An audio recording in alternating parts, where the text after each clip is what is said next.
एक सेकंड, यहाँ पे जितने भी लोग हैं किसका किसका शादी हो गया, जरा हाथ उठा के बताइए जिसका जिसका शादी हो गया है।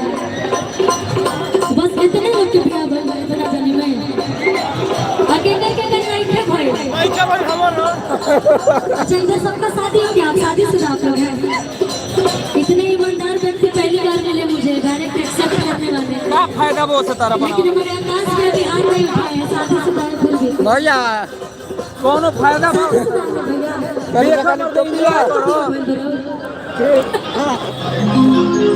अभी एक वेगा बहुत चार हो चार गौरी करो दूसरा दूसरा भाई ना ओ भाई कितने भी आप कर लीजिएगा, इतनी सुंदर इसके बाद और नहीं आने वाली आपकी लाइफ में। जितनी सुंदर भौजी हमारी आई है, इससे सुंदर तो हमको नहीं लगता कि अब आप आएंगे। क्या सही बोल रहे हैं ना दी?